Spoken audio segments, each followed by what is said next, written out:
De volta ao terceiro e último bloco do Fale Mais Sobre Isso dessa semana, discutindo a questão da adolescência prolongada, com a psicóloga clínica Leia Souza Alves de Araújo.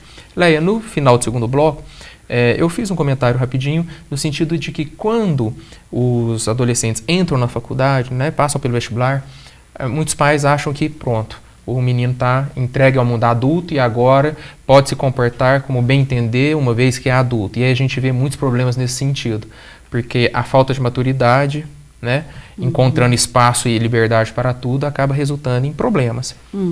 Isso acontece, né? Acontece. Principalmente aqui no nosso serviço, a gente recebia muitos estudantes de outras cidades.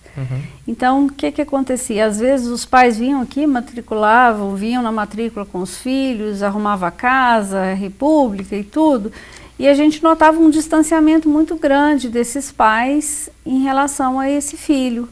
Então, a gente foi percebendo assim que às vezes esses pais, meio que assim, a missão está cumprida, ele está lá na universidade, e agora ele dá conta de caminhar sozinho, são as escolhas. É claro que a tendência é essa mesmo, né? Porque para que o filho possa crescer, é preciso que os pais possam se distanciar um pouquinho. Sim. Mas é na faculdade que a gente tem visto que às vezes o que a gente chama de atropelos, de processo às vezes de reprovação, de retenção, né, desse aluno não conseguir concluir esse curso, que pode estar indicando alguma dificuldade de ordem emocional, ou também, às vezes, dificuldade cognitiva, dificuldade com o curso mesmo. Nós não estamos aqui para generalizar nenhum tipo de situação. Sim. Como eu te falei, a gente precisa analisar cada caso, né, cada história de vida. Porque também, assim, a forma como a gente vive a adolescência depende da forma como a gente viveu a nossa infância, né? Então, são singularidades. Você coloca a questão das reprovações e eu faço uma outra colocação, o envolvimento com álcool, por exemplo, né? Isso. Nas universidades, porque existe o imaginário de que passando no vestibular torna-se automaticamente adulto e a própria mídia e a publicidade explora a ideia de que a adultice tem a ver com autonomia para se alcoolizar, por exemplo, e a gente vê aí grandes perdas no processo da graduação, nesse envolvimento irrefletido e irresponsável com álcool também, né, Leia? Isso, a gente tem um grande número de jovens universitários que fazem uso bastante do álcool, às vezes até de drogas, né? E a gente nota que isso a gente considera isso um sintoma, né? Sempre a questão do uso da droga, do álcool, é um sintoma de quê? De que ele está precisando daquela substância para alguma coisa. A gente não fala dependência química, então está havendo uma dependência por algum motivo que precisa ser investigado, trabalhado e cuidado, né? Agora, voltando à temática especial da adolescência prolongada, quais seriam, assim, nós colocamos mais ou menos algumas características que denotariam, né, Leia, esse fenômeno, adolescência prolongada. E quais seriam os prejuízos ou efeitos desse fenômeno na vida desse jovem ou na vida desse núcleo familiar?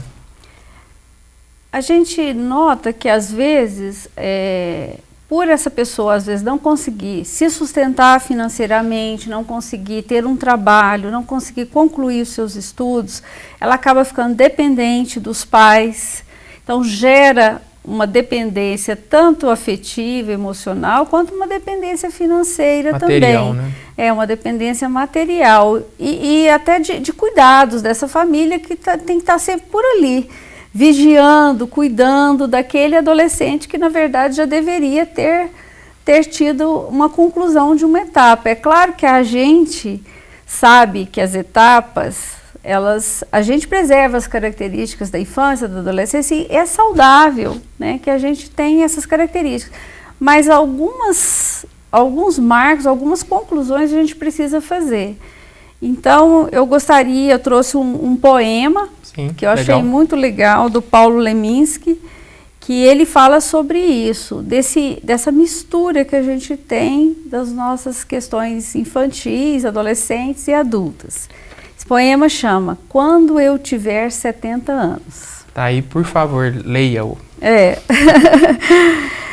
Quando eu tiver 70 anos, então vai acabar esta adolescência.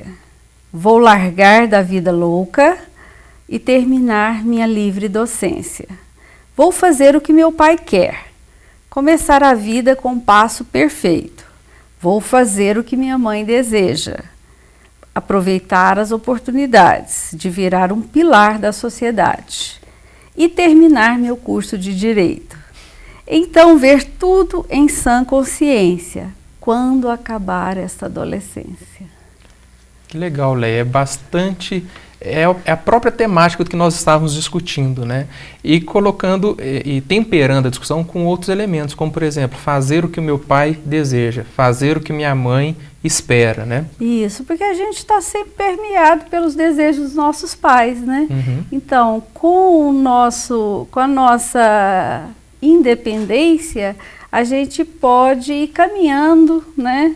Para ter um desejo próprio, uma escolha própria, mas claro que aquilo que os nossos pais quiseram para a gente vai estar sempre presente, mas a gente vai saber dimensionar isso. E esse poema mostra também essa mistura, né? Quando eu tiver 70 anos, então vai acabar minha adolescência, eu vou terminar a livre docência. Uhum.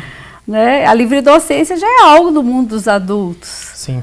Né? Então mostra que isso é algo bem complexo, né? É tão complexo que eu gostaria de fazer uma colocação rápida, porque o nosso terceiro bloco já está encerrando também.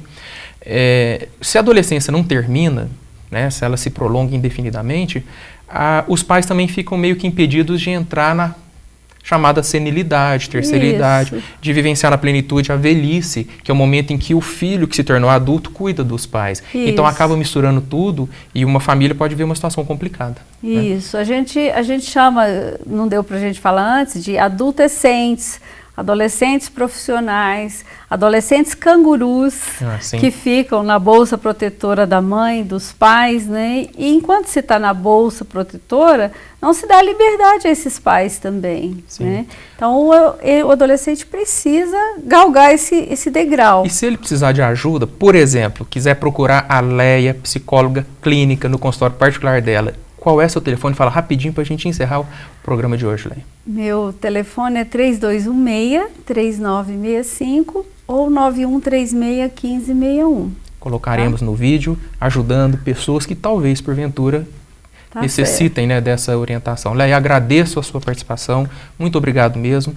Em outra oportunidade, com certeza, você voltará para falar mais sobre isso. Muito obrigada também. Espero ter contribuído um pouquinho com essa discussão. Contribuiu bastante, Léo, tenho certeza. Obrigada. Agradeço também a sua audiência e voltamos na próxima semana com mais um tema ligado à saúde e à saúde mental em especial. Te convido a entrar no nosso site, o falemaissobreisso.com.br, onde você pode encontrar uma lista de profissionais que trabalham aí especialmente com a saúde mental. Muito obrigado e até a próxima semana.